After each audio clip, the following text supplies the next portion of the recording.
Hello, everyone. This is Asbed Bedrossian. And this is Hovik Manucharyan. And we are doing an almost daily touch base with Gev Iskajyan on the latest conditions during the Artsakh Blockade. Gev is with the ANC in Artsakh, nagorno-karabakh, and he lives in Stepanakert. Today is January 24, 2023, and this is day 44 of the Artsakh Blockade.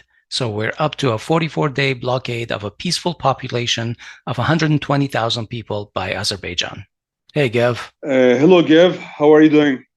Hi, guys. Good to be on. So today is January 24, the 44th day of the blockade. Tell us what's new. So, something different that's happened today in light of all of the things that we've mentioned throughout the weeks. Today, they officially shut down all of the gas stations in Artsakh. And I want to just, touch briefly on what that affects here. Our entire transportation infrastructure is at this point completely shut down. The only things operating, when you walk through Stepanakert are a few of the cars that have gas left in there and some of the public transportation, like the buses. But, if we at a certain time had like 20 buses running at once, now you'll see like two. And that, again, affects every layer of society here. So kids that need to go to school, not all of them are in a highly populated area, like a densely populated area where the schools are close by. For folks in the villages and stuff that have to drive like 10, 15 minutes a day, that greatly hampers the kids' ability to get to schools. On top of that, again, we're in the winter months, people get sick, people need to go to the hospital. We're having issues with that. People getting to work, we're having issues with that. 2 days ago was the last day, I believe, that I saw one of the gas stations operating. And as far as I can recall, there was like half a kilometer long line. And some folks were in there I was talking to a few guys today. Some of them were in there for 2.5 hours and then had to leave their cars there because at a certain point, they said they were all out. And folks were already running out of gas waiting in the line. So, down the street from where I live, you see like 4 or 5 cars like in a line parked to the side because their cars, the gas ran out waiting for it. So we're on like the second day that there hasn't been gas, and that's the effect now. Just to reiterate for our listeners, there has been no gas for 2 days. Spotty electricity with 6 hours of outage every day. And today, I guess there is no transportation now because most automobiles in Armenia and Artsakh operate on LNG. It's basically regular methane that comes out of your stove. Yeah. So like 30% of the cars here ran on like benzene, gasoline, diesel. Those haven't been driven for over a month now because those only come through the corridor. And the rest of the cars that remain that run on compressed gas are now largely 90% of those are largely shut down as well now. So, Gev, also, we all watched the interview that Ruben Vardanyan gave to BBC HARDtalk and that jackass by the name of Sakur. But I wanted to get your impression about how Ruben Vardanyan performed, how Artsakh see his performance. Let us know what you think. Yeah, look, Mr. Vardanyan's a bright guy, and he's competent in a lot of areas. To bluntly state it, like his biggest strengths aren't, his like cadence or interview capacity and stuff. I wouldn't notch that as one of his biggest strengths. But watching this interview, he did pretty well. And for those that are kind of unaware of that show and that segment, it is kind of a bully ball game there, where he asks tough questions. He tries to rile on the people he has up. But I think a good comparison to that is if you juxtapose that with Pashinyan's interview that he had, I believe it was like a year or so ago on that same TV show. I think Ruben performed far above and beyond that. So the questions were difficult. A lot of times they try to kind of, if you guys have noticed, they'll try to slight him for being a businessman in Russia or this or that.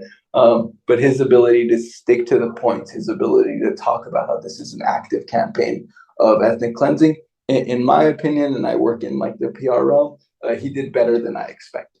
Yeah, and I wouldn't say BBC Hard Talk is just asking hard questions. They are actually being very inflammatory and negative about the whole thing. I'm surprised that Vardanyan didn't come out and say, what kind of a billionaire am I giving up my comfortable life and coming and sitting down in the middle of leading a people in the middle of a blockade? Let me see them ask questions like that to Aliyev, or even try, something like that. I don't think he would have the guts to ask Aliyev that. And I also don't think Aliyev would go on. So the other part that struck me about this interview was, remember when he said that you have this tiny enclave, you're suffering economically, you no longer seem viable, and your only realistic options are either to work out some kind of a political deal with Azerbaijan or pack up and leave Nagorno-Karabakh. And I thought, what the hell are you talking about? Do you remember during the Second World War when you are getting bombed to hell by the Nazis? Were your options only to get to talk to Hitler or to pack up and leave to the middle of the Atlantic? We live here. This is our homeland. It's not like we're squatters here. Absolutely, and even a more modern parallel that we can draw something that's happening today, and it's actually counterintuitive to the narratives that BBC or the same hosts are pushing today. They would never think twice about approaching Ukraine or Zelensky with that same thought frame, normalizing the narrative of the oppressor, saying, this war is tough on the people of Ukraine. If you just come to a deal with Putin, if you just bend the knee, if you just concede here and there, the war can end. They don't think about doing that. But when we here in, Artsakh are dealing with an existential crisis, the narrative comes down of, well, you should give in to ethnic cleansing a little bit. You should give in to your human rights, your dignity, your state. You could even sort of qualify that by saying, I think that the level of hatred, ethnic hatred, religious hatred, if I dare say so, as bad as things are over there, is not the same as here. I mean, the end of Armenians is being signaled by Aliyev, and it's you guys are going to be ethnically cleansed, and you guys are going to be genocide. You guys are, and that's what we have to face. Absolutely. Okay. All right. The only other thing I guess I have to say is that today I said today is the 44th day, and I automatically caught myself because sometimes, when we count the days, we set the expectation that this is both normal and but at the same time we also sometimes may set the expectation that things may soon be alleviated. And unfortunately, especially after having this today, we recorded with Gev Iskajyan, and he basically said that this blockade will not be lifted anytime soon. I don't want to even go where it means, but what do you think should be our role here? Should we continue doing these things daily and bring to light issues like this?